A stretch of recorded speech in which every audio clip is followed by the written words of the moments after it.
One, two, three, funk it.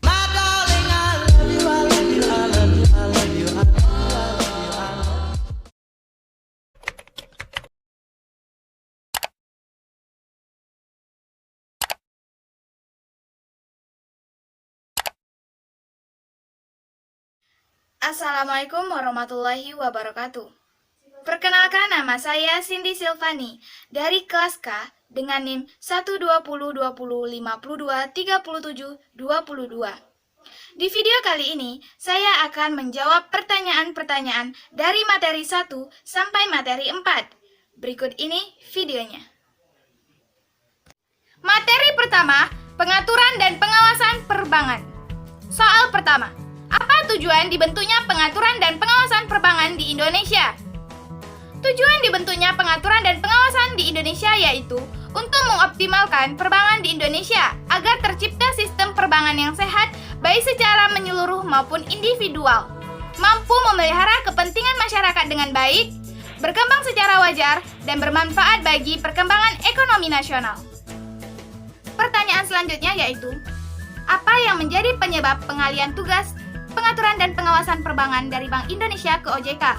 Jawabannya adalah, penyebab pengalihan tugas ini sebenarnya bertujuan agar Bank Indonesia lebih konsentrasi pada tugasnya di bidang stabilitas moneter, sehingga fungsi pengaturan dan pengawasan lebih baik dilakukan oleh lembaga keuangan yang independen, yaitu OJK. Tetapi, pengaturan dan pengawasan ini tidak lepas dari Bank Indonesia sepenuhnya, di mana OJK mengatur dan mengawasi perbankan dalam ruang lingkup mikroprudensial, sedangkan Bank Indonesia mengatur dan mengawasi perbankan dalam ruang lingkup makroprudensial. Oleh karena itu, pengaturan dan pengawasan perbankan mengenai kelembagaan, kesehatan, aspek kehati-hatian, dan pemeriksaan bank merupakan aspek ruang lingkup mikroprudensial, yang mana menjadi tugas dan wewenang OJK. Pertanyaan berikutnya yaitu, jelaskan wewenang dari pengaturan dan pengawasan perbankan di Indonesia. Yang pertama yaitu kewenangan memberi izin, yaitu kewenangan untuk menetapkan tata cara perizinan dan pendirian suatu bank, meliputi pemberian izin dan pencabutan izin usaha. Yang kedua, kewenangan untuk mengatur, yaitu kewenangan untuk menetapkan ketentuan yang menyangkut aspek usaha dan kegiatan perbankan dalam rangka menciptakan perbankan yang sehat guna memenuhi jasa perbankan yang diinginkan masyarakat. Yang ketiga yaitu kewenangan untuk mengawasi, dibagi menjadi dua, yaitu pengawasan secara langsung dan pengawasan secara tidak langsung. Pengawasan secara langsung ini melakukan pemeriksaan umum dan pemeriksaan khusus guna mendapat gambaran keuangan suatu bank dan menilai tingkat kepatuhan bank ini terhadap hukum yang berlaku. Yang kedua yaitu pengawasan secara tidak langsung. Pengawasan secara tidak langsung menggunakan alat pemantauan seperti laporan berkala yang dilaporkan oleh suatu bank. Dan yang keempat yaitu kewenangan untuk mengenakan sanksi, yaitu kewenangan untuk menjatuhkan sanksi sesuai dengan peraturan perundang-undangan terhadap suatu bank apabila suatu bank tersebut kurang atau tidak mematuhi ketentuan yang berlaku. Pertanyaan selanjutnya yaitu, apakah berbeda pengaturan dan pengawasan di bank konvensional dengan di bank syariah? Jawabannya iya, berbeda. Karena pengaturan di bank syariah dilaksanakan oleh OJK dengan Majelis Ulama Indonesia melalui Fatwa Dewan Nasional Syariah MUI, sedangkan pengawasan dilaksanakan oleh OJK dengan Majelis Ulama Indonesia melalui penunjukan DPS atau Dewan Pengawas Syariah pada setiap bank syariah yang ada di Indonesia. Materi kedua, manajemen bank umum. Soal pertama, apa sih pengertian dari bank itu sendiri? Pengertian bank telah diatur oleh Undang-Undang Nomor 7 Tahun 1992 tentang perbankan, tetapi telah diubah menjadi Undang-Undang Nomor 10 Tahun 1998 sebagaimana berikut ini. Yang pertama, pengertian bank sendiri. Bank adalah badan usaha yang menghimpun dana dari masyarakat dalam bentuk simpanan dan menyalurkannya kepada masyarakat dalam bentuk kredit, dalam rangka meningkatkan taraf hidup masyarakat banyak. Dan yang kedua yaitu bank umum. Bank umum adalah bank yang melaksanakan kegiatan usaha secara konvensional atau berdasarkan prinsip syariah, yang dalam kegiatannya memberikan jasa dalam lalu lintas pembayaran. Dan yang ketiga yaitu BPR. BPR adalah bank yang melaksanakan kegiatan usaha secara konvensional atau berdasarkan prinsip syariah, tetapi dalam kegiatannya tidak memberikan jasa dalam lalu lintas pembayaran. Pertanyaan berikutnya, sebutkan fungsi-fungsi pokok dari bank umum. Yang pertama, menyediakan mekanisme dan alat pembayaran yang lebih efisien dalam kegiatan ekonomi. Yang kedua, menciptakan uang. Yang ketiga, menghimpun dana dan menyalurkannya kepada masyarakat. Dan yang keempat yaitu menawarkan jasa-jasa keuangan lainnya. Pertanyaan berikutnya yaitu, apa saja sih yang menjadi faktor-faktor yang mempengaruhi manajemen bank? Berikut ini faktor-faktor yang mempengaruhi manajemen bank. Terdiri dari dua, yaitu faktor internal dan yang kedua faktor eksternal. Pertama kita bahas faktor internal. Terdiri dari beberapa hal. Yang A yaitu struktur organisasi yang dapat mempengaruhi pengambilan keputusan, kebijakan, atau perencanaan. Yang B, budaya kerja perusahaan. Yang C, filosofi dan gaya kepemimpinan yang konservatif atau agresif. Yang D, strategi, segmentasi pasar, dan jaringan kantor. Dan yang E yaitu ketersediaan sumber daya manusia dan penggunaan teknologi. Yang kedua yaitu faktor eksternal. Faktor eksternal sendiri terdiri dari beberapa hal. Yang A yaitu kebijakan moneter, yang B yaitu fluktuasi nilai tukar rupiah dan tingkat inflasi, yang C volatilitas tingkat bunga, yang D sekuritisasi, dan yang E treasury management, yang F globalisasi, yang G persaingan antar bank maupun lembaga keuangan non-bank, dan yang H penggunaan teknologi, dan yang I yaitu inovasi instrumen keuangan. Pertanyaan berikutnya yaitu, apa sih sasaran dari manajemen bank umum ini? Sasaran manajemen bank umum ini dikelompokkan menjadi dua bagian. Yang pertama, sasaran jangka pendek, dan yang kedua, sasaran jangka panjang. Yang pertama, sasaran jangka pendek. Sasaran jangka pendek ini berkaitan dengan waktu operasional bank untuk mencapai tujuan yang bersifat jangka pendek. Dan yang kedua, sasaran jangka panjang. Sasaran jangka panjang ini berkaitan dengan bagaimana cara memperoleh keuntungan dari kegiatan usahanya untuk meningkatkan nilai perusahaan dan juga memaksimalkan kekayaan pemilik bank. Pertanyaan berikutnya adalah, apa saja kegiatan usaha yang dilakukan oleh bank umum? Berikut ini kegiatan usaha yang dilakukan oleh bank umum. Yang pertama, menghimpun dana dari masyarakat. Yang kedua, memberikan kredit. Yang ketiga, menerbitkan surat pengukuhan utang. Yang keempat, menjual, membeli, dan menjamin surat berharga atas resiko sendiri maupun kepentingan atas perintah nasabahnya. Yang keenam, menempatkan dana pada, meminjam dari, meminjamkan kepada bank lain, baik melalui wesel, unjuk, cek, surat, atau bentuk sarana lainnya. Yang ketujuh, menerima pembiayaan dari tagihan atas surat berharga dan melakukan perhitungan dengan pihak ketiga. Yang kedelapan, menyediakan tempat untuk menyimpan barang dan surat berharga. Yang kesembilan, melakukan kegiatan penitipan. Yang kesepuluh, melakukan penempatan dana. Yang kesebelas yaitu membeli melalui pelelangan anggungan baik semua maupun sebagian. Yang ke-12 yaitu melakukan kegiatan anjak piutang, kartu kredit, dan kegiatan wali amanat. Yang ke-13 yaitu menyediakan pembiayaan berdasarkan prinsip bagi hasil. Yang ke-14 yaitu melakukan kegiatan lain seperti kegiatan dalam valuta asing. Dan yang ke-15 adalah melakukan kegiatan usaha bank yang lain sepanjang tidak bertentangan dengan undang-undang. Materi ketiga yaitu BPR. Soal pertama yaitu, bagaimana sejarah terbentuknya BPR atau BPRS? Pertama kali kita bahas sejarah singkat BPR. BPR sendiri terbentuk berawal dari keinginan untuk membantu para kaum buruh, petani, desa, nelayan, pedagang kecil, dan juga pegawai agar dapat melepaskan diri dari jeratan hutang rentenir atau lintah darat. Sekitar abad ke-19 merupakan masa jayanya para rentenir karena banyak sekali para kaum buruh, petani, desa, nelayan, dan juga pegawai yang meminjam dana dari para kaum rentenir. Oleh karena itu menambah perburukan dari keadaan ekonominya karena kelilit utang yang sangat besar. Oleh karena itu dibentuklah sebuah lembaga keuangan seperti Lumbung Desa, Bank Tani, Bank Desa, Bank Dagang Desa, dan juga diikuti dengan pendirian Bank Pasar.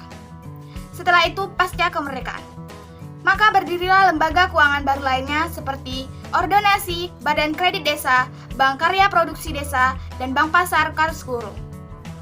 Selanjutnya pada tahun 1970-an, perkembangan perbankan semakin pesat. Hal ini dibuktikan dengan dikeluarkannya Undang-Undang Nomor 14 Tahun 1967.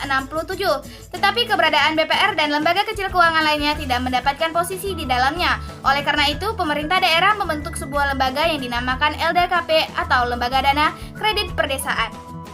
Selanjutnya pada tahun 1988, pemerintah mengeluarkan paket kebijakan Oktober 1988 atau yang dikenal dengan Pakto 1988. Hal ini menjadi momentum awal pendiriannya BPR, karena kebijakan ini berisi mengenai keberadaan atau kegiatan usaha BPR atau Bank Pengkreditan Rakyat. Hal ini juga diatur oleh Undang-Undang Nomor 7 Tahun 1992, yaitu lembaga bukan bank memperoleh izin usaha dari Menteri Keuangan dengan menyesuaikan kegiatan usahanya sebagai bank. Oleh karena itu, lembaga keuangan seperti Bank Tani, Bank Desa, Bank Buruh, dan bank lainnya memperoleh persamaan sebagai BPR. Yang kedua yaitu sejarah singkat BPRS. BPRS sendiri terbentuk berawal dari Undang-Undang Nomor 7 Tahun 1992 tentang Perbankan dan Undang-Undang Nomor 72 Tahun 1992 tentang Peraturan Pemerintah, yang isinya yaitu mengatur bank berdasarkan prinsip bagi hasil. Terjadi perubahan setelah itu. BPRS sendiri diatur oleh Undang-Undang Nomor 10 Tahun 1998.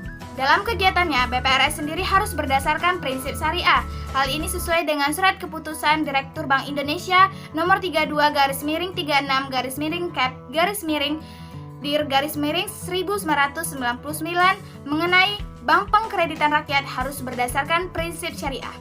Latar belakang berdirinya BPRS sendiri karena adanya peluang bagi pengembangan bank Islam. Diharapkan dengan adanya BPRS sendiri dapat meningkatkan kesejahteraan umat Islam bagi golongan ekonomi menengah ke bawah atau golongan ekonomi yang lemah. Pertanyaan berikutnya adalah, apa sih perbedaan antara BPR dengan BPRS? Yang pertama, dilihat dari sistem operasionalnya. BPR tidak menggunakan sistem operasional berdasarkan prinsip syariah, sedangkan BPRS menggunakan sistem operasionalnya berdasarkan prinsip syariah.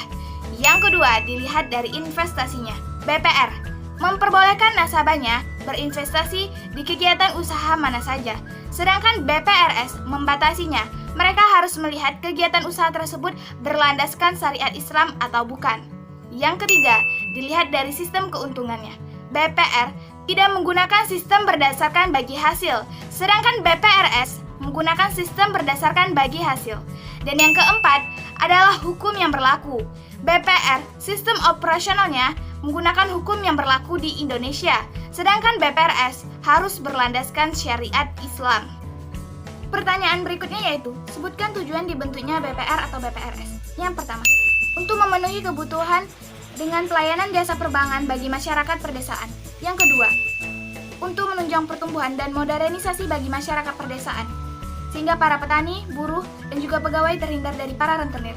Yang ketiga, yaitu melayani kebutuhan modal dengan prosedur pemberian kredit yang mudah dan sederhana.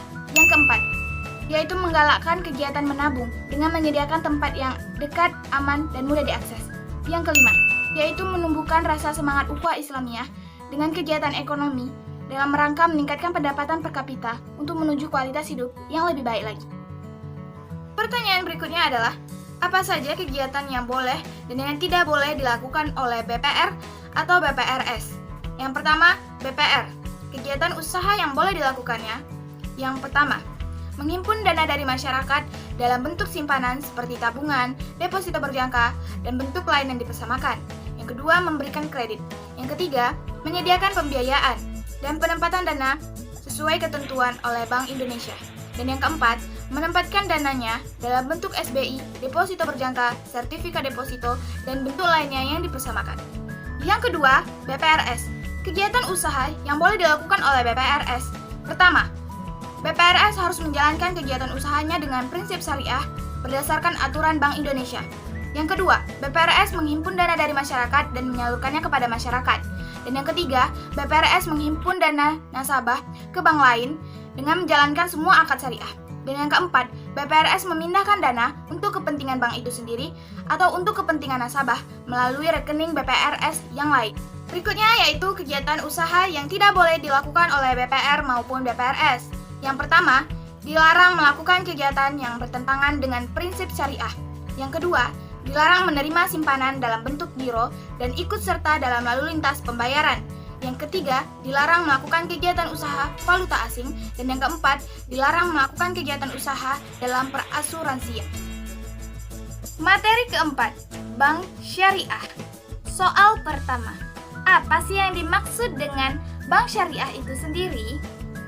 Pengertian bank syariah telah diatur oleh Undang-Undang Nomor 21 Tahun 2008 tentang perbankan syariah. Bank syariah merupakan bank yang menjalankan kegiatan usahanya berdasarkan prinsip syariah atau prinsip hukum Islam yang telah diatur oleh Fatwa Ulama Indonesia seperti prinsip keadilan dan keseimbangan, kemaslahatan, universalisme, serta tidak mengandung gharar, masyar, riba, zalim, dan objek yang haram. Pertanyaan berikutnya yaitu, jelaskan macam-macam akad yang ada di dalam bank syariah. Yang pertama yaitu akad wadiah. Akad wadiah sendiri merupakan akad penitipan suatu barang atau uang antara pihak yang menitipkan barang atau uang tersebut kepada pihak yang dipercayainya dengan tujuan untuk memelihara keamanan dan keutuhan dari barang atau uang tersebut. Yang kedua yaitu akad mudharabah. Akad mudharabah sendiri merupakan akad kerjasama suatu usaha antara satu pihak sebagai pemilik modal dan pihak kedua sebagai pengelola modal dengan kesepakatan yang telah disepakati dalam akad. Yang ketiga yaitu akad musyarakah. Akad musyarakah merupakan akad kerjasama antara dua pihak atau lebih untuk membangun suatu usaha dengan masing-masing pihak memberi modalnya masing-masing. Yang keempat yaitu akad murabahah. Akad murabahah sendiri merupakan akad pembiayaan suatu barang dengan menegaskan harga belinya terhadap pembeli dan pembeli pun membelinya dengan harga lebih sebagai keuntungan yang telah disepakati. Dan yang kelima yaitu akad salam. Akad salam merupakan akad pembiayaan suatu barang dengan pemesanan dan pembayaran terlebih dahulu sesuai ketentuan yang telah ditentukan. Yang keenam yaitu akad istisna. Akad istisna ini merupakan akad pembiayaan suatu barang dalam bentuk pemesanan pembuatan suatu barang yang telah disepakati antara penjual dengan pemesan barang tersebut. Dan yang ketujuh yaitu akad ijarah. Akad ijarah merupakan akad penyediaan dana guna untuk memindahkan hak guna atau manfaat dari suatu barang atau jasa tersebut berdasarkan transaksi sewa tanpa diikuti kepemindahan kepemilikan barang tersebut. Yang kedelapan yaitu akad ijarah muntahiyah bitamlik, yaitu akad penyediaan dana dengan memindahkan hak guna atau manfaat dari suatu barang atau jasa berdasarkan transaksi sewa dengan opsi memindahkan kepemilikan barang tersebut. Yang kesembilan yaitu qard. Qard merupakan akad pinjaman kepada nasabah dengan ketentuan bahwa pinjaman itu harus dikembalikan sesuai waktu yang telah ditentukan. Pertanyaan berikutnya yaitu, apa saja sih manfaat yang dirasakan dengan menggunakan produk-produk bank syariah? Pertama, terhindar dari dosa riba. Kedua, berdasarkan prinsip syariah Islam. Yang ketiga, sistem keuntungannya berdasarkan sistem bagi hasil. Yang keempat, sistem bagi hasil yang diterapkan lebih adil dan transparan. Yang kelima, bank syariah telah dilengkapi dengan fasilitas net banking. Yang keenam, bank syariah telah memberlakukan saldo tabungan yang lebih rendah. Yang ketujuh, bank syariah telah dijamin oleh LPS atau lembaga penjamin simpanan.